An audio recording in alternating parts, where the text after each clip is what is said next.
माताओं, भाई और बहनों, ज़िंदगी का मकसद जानने के लिए, उसको पाने के लिए हम महापुरुषों के वचनों को याद करते हैं। महापुरुष जब इस धरती पर आए हैं तो बार बार वो हमें यही समझाते चले हैं कि हमारा असली मकसद यहाँ आने का क्या है। और फिर एक बार जब हमें अपना मकसद समझ आ जाता है, उस मकसद को हम पूरा कैसे कर पाएँ। हिस्ट्री में हम देखते हैं कि हर एक धर्म में अलग अलग समाओं पर महापुरुष चले आए हैं और जहाँ वो रहते थे उस दायरे में उन्होंने सच्चाई क्या है वो हम सबके सामने रखी। हम खुशकिस्मत हैं कि इन महापुरुषों के वचन लिखित रूप में हम सबके पास आज हैं, और जब हम उन्हें आज पढ़ते हैं तो जो सच तब था वो सच आज भी है और सदा सदा के लिए सच रहेगा। तो उससे हमें एक रास्ता मिलता है, रास्ता जिसके ज़रिए हम अपने कदम अपनी मंजिल की ओर बढ़ा पाएँ। तो आज मैं एक रचना जो संत सूरदास जी महाराज की है उसकी ओर आप सबका ध्यान दिलवाना चाह रहा हूँ। संत सूरदास जी महाराज जिन्होंने अपनी ज़िंदगी सघन भक्ति से शुरू की, वो कृष्ण जी महाराज के पुजारी थे, उनसे बहुत प्रेम करते थे और बहुत कुछ उन्होंने कृष्ण जी महाराज की लीला में कहा है। और फिर जैसे जैसे उनकी ज़िंदगी बढ़ती चली गई, उनकी समझ में आया कि मैं पिता परमेश्वर को उनके उस रूप में जो कि दिखता नहीं, जो सुनते नहीं, जिसे निर्गुण भक्ति कहा जाता है, उस और बढ़ूं। तो एक महापुरुष के ज़रिए जब उनका ध्यान अंदर की दुनिया में बढ़ा, हम देखते हैं कि जो उनका आखिरी हिस्सा ज़िंदगी का है उसमें जो उन्होंने लिखा है वो सब पिता परमेश्वर के ना रूप होने में, जो कि सीमित ना हो, किसी काया में आ ना सके, किसी शेप में ना हो, उसके ऊपर उन्होंने बहुत कुछ कहा है। सगुण भक्ति, जबकि मूर्ति की पूजा, और निर्गुण भक्ति जिसमें कि पिता परमेश्वर को किसी भी रूप में नहीं लेकिन हर एक चीज़ में देखना, ये दो फॉर्म्स हैं जिसके बारे में हम जब हिस्ट्री पढ़ते हैं, महापुरुषों की ज़िंदगी पढ़ते हैं, हम बहुत कुछ पाते हैं। बहुत से महापुरुष ऐसे हुए जिन्होंने सगुण भक्ति से अपनी ज़िंदगी शुरू की और निर्गुण में जाकर ख़त्म की।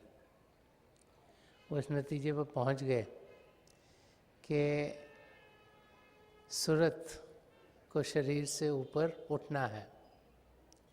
जब हम एक जीवित जागृत महापुरुष के पास पहुंचते हैं तो ये नहीं कि हम उनकी पूजा करते हैं। मूर्ति की इंसान पूजा करता है, उसको संवारता है और उसकी का ख्याल रखता है, उसको कपड़े अच्छे अच्छे उड़ाता है और उसकी पूजा करता है, जो कि सगुण भक्ति है। लेकिन पिता परमेश्वर को जानना अपने अंदर कदम बढ़ाने हैं।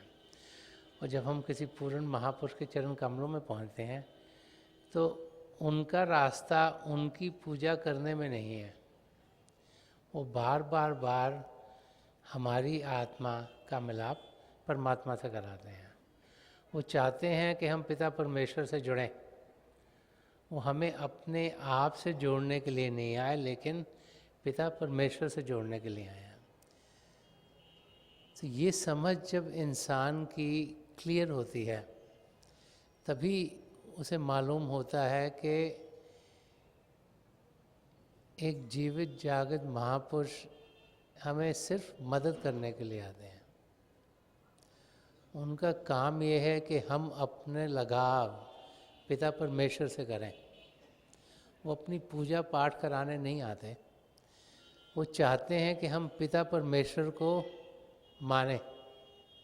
इसीलिए बार बार जब हम सन्मत की ओर ध्यान देते हैं तो हमें कहा जाता है कि हम जिस धर्म में उसमें रहें, उसका पालन करें, लेकिन अपने आप को सही रूप में जानने के लिए भजन करें, अभ्यास करें, अंदर की दुनिया में बढ़ें, शब्द के साथ जुड़ें। नाम का अनुभव करते हुए हम जो प्रभु के दो जाति रूप हैं, ज्योति और श्रुति, उनके साथ जुड़ें, कि उनके साथ जुड़ने के साथ ही हम इस शरीर से ऊपर उठ पाएंगे। अगर रूह का अनुभव नहीं किया, अगर शरीर से ऊपर उठे नहीं, अगर हमारे कदम सिर्फ धरती पर ही चलते रहे, तो फिर ये सुनहरा मौका जो हमें मिला है अपने आप को जानने का और 84 लाख जिया जून से छुटकारा पाने का, ये हमारे हाथ से निकल जाएगा। तो संत सूरदास जी महाराज, जिन्होंने बहुत कुछ रूहानियत के बारे में लिखा है, जो उनकी ज़िंदगी में हुआ, जो उन्होंने खुद अनुभव किया, वही उन्होंने अपने अल्फाजों में कहा। वो हमें इस रचना के ज़रिए समझा रहे हैं कि अगर पिता परमेश्वर को पाना है तो किस किस्म की ज़िंदगी हमारी होनी चाहिए। तो ये रचना एक प्रार्थना है पिता परमेश्वर के चरण कमलों में। देने वाले पिता परमेश्वर हैं, लेने वाले हम सब हैं। संत महापुरुष एक ज़रिया बन जाता है जिसके ज़रिए हम पिता परमेश्वर को याद करते हैं, उनकी ओर ध्यान देते हैं और उनका अनुभव अपने अंदर करते हैं। मन इंद्रियों के घाट पर जीते हुए तो हम सिर्फ बाहर की चीज़ों का अनुभव कर रहे हैं। आँखों से जो कुछ इस दुनिया का दिखता है उसका अनुभव करते हैं, कानों से जो कुछ सुनाई देता है इस दुनिया का उसका अनुभव करते हैं। ऐसे ही चखने की इंद्री, सूंघने की इंद्री और स्पर्श की इंद्री है, वो सारी की सारी इंद्रियां सिर्फ इस दुनिया की चीज़ों का अनुभव हमें करवाती हैं। तो इनसे हमने ऊपर उठना है। और उठेंगे कैसे? कहीं से मदद मिलेगी तभी उठेंगे। मीराबाई, जिन्होंने अपनी भक्ति भी सगुन भक्ति से शुरू की थी,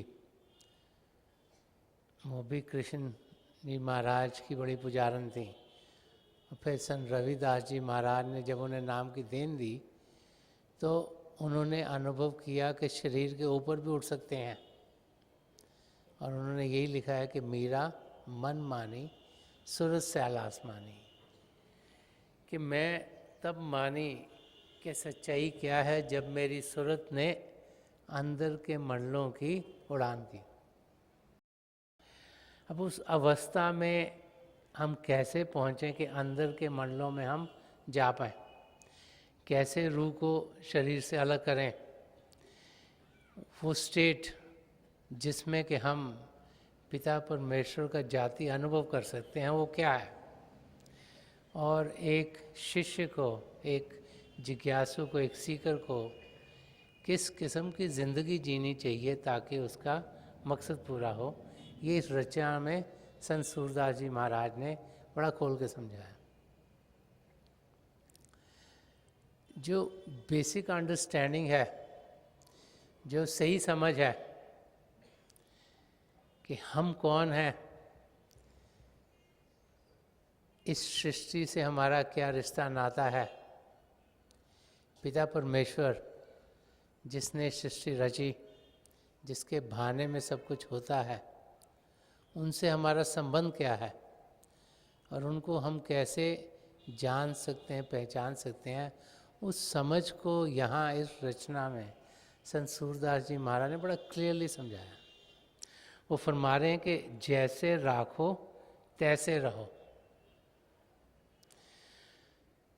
हम लोग सब रोज़ाना सोचते हैं कि हमारी ज़िंदगी कैसी हो, और जैसी भी हमारी ज़िंदगी हम उसे बदलना चाहते हैं।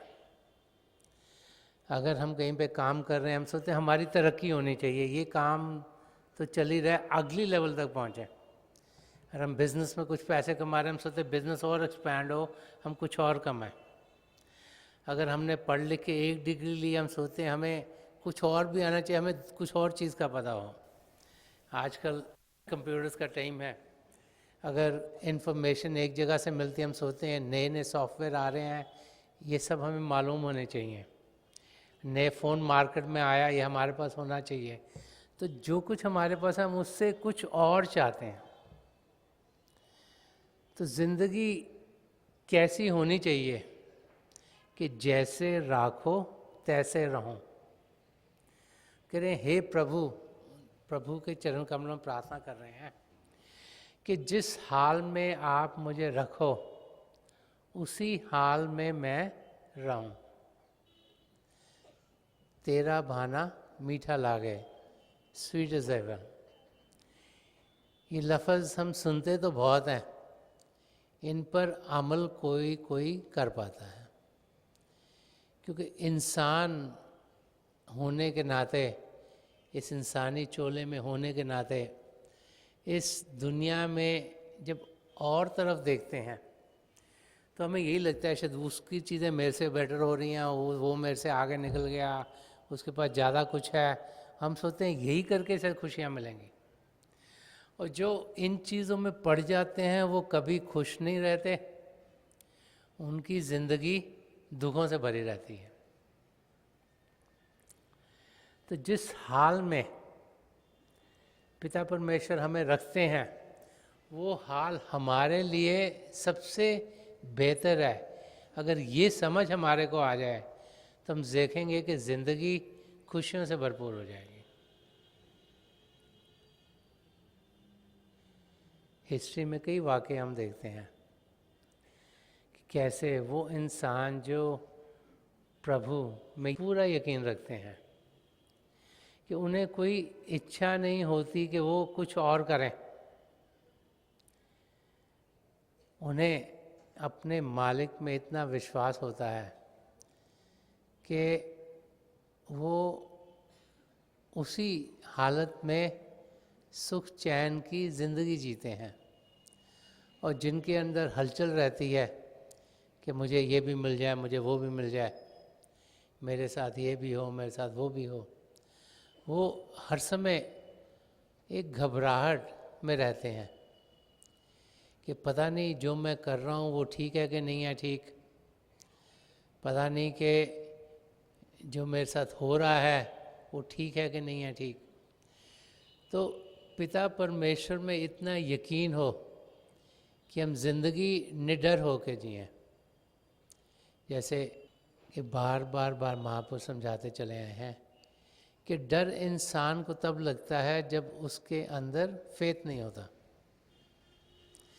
या तो इंसान जो पीछे हो गया, जो उसे अच्छा नहीं लगा, उसका फिक्र करता रहता है, या जो हुआ नहीं उसके बारे सोच सोच के घबराता रहता है। एक वाक़ई एक बच्चे और ग्रैंडफादर का था, एक दादाजी और एक उनका पोता, और दोनों बगीचे में सैर करने के लिए गए। तो जब सैर करने के लिए तो दादाजी जाके बेंच पे बैठ गए, बड़े मायूस दिखाई दे रहे थे। तो बच्चे ने दादाजी से पूछा कि आप मायूस क्यों हो? तो दादा ने कहा कि मैं मायूस इसलिए हूँ, मेरी उम्र बढ़ गई है और अब मैं देख रहा हूँ कि तकलीफ़ें आ रही हैं, कभी शरीर में तकलीफ़, तो आगे मेरा क्या होगा, मेरा वो उसका फ़िक्र है। तो बच्चे ने कहा कि आप आगे का फ़िक्र क्यों कर रहे हो, आप तो अब की सोचो, तो आपको फ़िक्र क्यों ज़्यादा लगा है? तो दादा ने कहा कि क्योंकि जो मेरी ज़िंदगी पहले गुजर गई है उसमें मैंने तकलीफ़ें देखी, इसलिए मैं सोचता हूँ कि आगे भी तकलीफ़ें आएंगी। कुछ ना कुछ बहाना हमारा मन हमें बनवा देता है कि हम हलचल में रहें। हर समय डरते रहते हैं कि ये ठीक नहीं हो रहा, वो ठीक नहीं हो रहा। इसे निर्भय कहा गया है कि भाई डर के बगैर हमारी ज़िंदगी गुजरे। वो कब होगी? जब निर्भय होगा कि भाई किसी के साथ जेलसीज नहीं होंगी। हम लोग जेलसीज में डूबे हुए हैं। हम इधर देखते हैं तो हमें लगता है शायद इसके लिए कुछ अच्छा हो रहा है, उधर देखते हैं तो लगता है शायद उसके लिए कुछ अच्छा हो रहा है, और ये भूल जाते हैं कि हमारे लिए जो कुछ हो रहा है उससे बेहतर और कुछ हमारे लिए नहीं है। क्योंकि हमारी समझ सिर्फ जब से इस दुनिया में आए हैं और जैसे जैसे पढ़े लिखे, जैसे जैसे कल्चर है, जैसे जैसे समझ हमारी बढ़ी, जो जो हमें अनुभव हुए, हम सिर्फ उस दायरे में जानते हैं। लेकिन हमारे पिछले कर्म क्या हैं, उनका क्या फल इस जिंदगी में मिल रहा है, इसका हमें कोई अनुभव नहीं। और इसीलिए महापुरुषों की जब हम वाणियाँ पढ़ते हैं तो बार बार हमें यही समझाया जाता है कि हमें जाने कि हम में से हर एक इंसान का पल पल एक विचार, कोई बोल, कोई कार्य, हमारे साथ क्या हो गया, हमारे साथ क्या हो रहा है और क्या होना है, वो पिता परमेश्वर को मालूम है। उनकी रज़ा में हो रहा है, उनकी मर्ज़ी में हो रहा है। वो जानते हैं कि हमारी ज़िंदगी कैसी गुजरनी चाहिए। और ताकि इस चीज़ की हमें जानकारी हो, महापुरुष इस धरती पर आते हैं और बार बार हमें यही समझाते हैं।